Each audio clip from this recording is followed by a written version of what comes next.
విఘ్నేశ్వర షణ్ముఖ పార్థి సమేత పరమేశ్వరాయ నమః. విశ్వావసునామ సంవత్సర ఉగాది శుభాకాంక్షలతో మిథున రాశి వారికి ఈ సంవత్సర ఫలాలు ఎలా ఉన్నాయో చూద్దాం. మనం చెప్పుకునేవి సంవత్సర ఫలితాలు కనుక గురువు, శని, రాహు, కేతువుల యుతి, స్థితి, గతి ఆధారంగా ఫలితాలు ఉంటాయి. గురువు వృషభంలో సంచారం చేస్తూ మే 15వ తేదీన మిథునంలోకి ప్రవేశిస్తాడు. శని మీనంలో సంచారం చేస్తున్నాడు.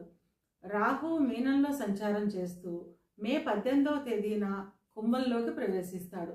కన్యలో సంచరిస్తున్న కేతువు మే 18వ తేదీన సింహంలోకి ప్రవేశిస్తాడు.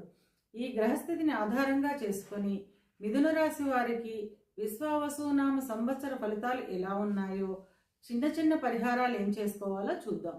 మృగశిర 3, 4 పాదాలు, ఆర్ద్ర 1, 2, 3, 4 పాదాలు, పునర్వసు 1, 2, 3 పాదాలు కలిపి మిథున రాశిలో ఉంటాయి. మిథున రాశికి అధిపతి బుధుడు. మిథున రాశి వారికి సంవత్సరం ఆదాయం 14, వ్యయం 2, రాజపూజ్యం 4, అవమానం 3. మిథున రాశి వారికి సంవత్సరం మిశ్రమ ఫలితాలు ఉంటాయి. సంవత్సరం మొదట్లో శుభకార్యాల నిమిత్తం అధిక ధన వ్యయం చేస్తారు. గృహ నిర్మాణాది కార్యక్రమాలు వాయిదా పడే అవకాశం ఉంటుంది. ఎప్పటి నుండో ఉన్న చిన్న చిన్న అనారోగ్య సమస్యలు తగ్గుముఖం పడతాయి. ఇక విద్యార్థుల విషయానికి వస్తే విద్యార్థులు చాలా కష్టపడి చదవాల్సిన అవసరం ఉంటుంది. చిన్న చిన్న అనారోగ్య సమస్యలు, మానసిక అశాంతి అధికంగా ఉంటుంది. ఎంత కష్టపడి చదివినా ఫలితాలు సంతృప్తికరంగా ఉండకపోవచ్చును. కనుక గురువారం రోజున దక్షిణామూర్తికి అభిషేకం చేయించడం ద్వారా ఈ ఇబ్బందిని తగ్గించుకోవచ్చును. విదేశాలకు వెళ్లే విద్యార్థులకి ఈ సంవత్సరం చాలా అనుకూలంగా ఉంటుంది. ఇక ఉద్యోగ ప్రయత్నం చేసేవారికి అధికంగా వాయిదాలు పడే అవకాశం ఉంటుంది. ఉద్యోగం చేస్తున్న వారికి కార్యాలయాల్లో చిక్కులు, సమస్యలు ఏర్పడే అవకాశం ఉంటుంది. లేదా ఇష్టం లేని ప్రదేశాలకు బదిలీ అయ్యే అవకాశం ఉంటుంది. ఉద్యోగస్తులకు ముఖ్యంగా చెప్పేది, ఇష్టం లేని ప్రదేశాలకు బదిలీ అయినప్పటికీ కూడా అంగీకరించడం చాలా మంచిది. లేకపోతే చేస్తున్న ఉద్యోగం సైతం చిక్కుల్లో పడే అవకాశం ఉంటుంది.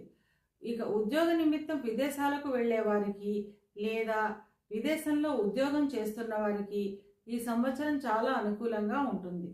ఇక వ్యాపారస్తుల విషయానికి వస్తే వ్యాపారస్తులకు లాభాలు కొంత తగ్గే అవకాశం ఉంటుంది.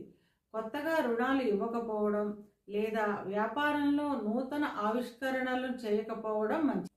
ఇక వివాహ ప్రయత్నం చేసేవారికి వాయిదా పడే అవకాశాలు అధికంగా ఉంటాయి. కనుక శివునికి అభిషేకం చేయించడం లేదా గురుగ్రహానికి శాంతులు చేయించుకోవడం వల్ల వివాహం జరిగే అవకాశం ఉంటుంది. వివాహం అయిన వారు జీవిత భాగస్వామితో ఎప్పటి నుండో ఉన్న ఇబ్బందులు తగ్గుముఖం పడతాయి. ఇంకా చెప్పాలంటే జీవిత భాగస్వామితో కలహాలతో విడిపోయిన వారు సైతం వారి మధ్య అపోహలు పోయి ఈ సంవత్సరం మళ్ళీ తిరిగి కలిసే అవకాశం ఉంటుంది. జీవిత భాగస్వామితో కలిసి ధార్మిక కార్యక్రమాలు చేస్తారు. సంతానానికి సంబంధించిన ఉన్నతి బాగుంటుంది. గృహంలో వివాహాది శుభకార్యాల నిమిత్తం అధిక ధన వ్యయం ఉంటుంది. ప్రతి చిన్న విషయానికి కంగారు పడి మానసిక అశాంతికి గురి అయ్యే అవకాశం ఉంటుంది. కనుక కంగారు తగ్గించుకొని నిదానంగా ఆలోచించడం చాలా మంచిది. చిన్న చిన్న ఇబ్బందులు ఉన్నప్పటికీ ఈ సంవత్సరం అంతా అనుకూలంగానే ఉంటుంది. ఇవి కేవలం గోచార ఫలితాలు మాత్రమే. గోచార ఫలితాలు పూర్తిగా జన్మజాతక చక్రంపై ఆధారపడి పనిచేస్తాయి.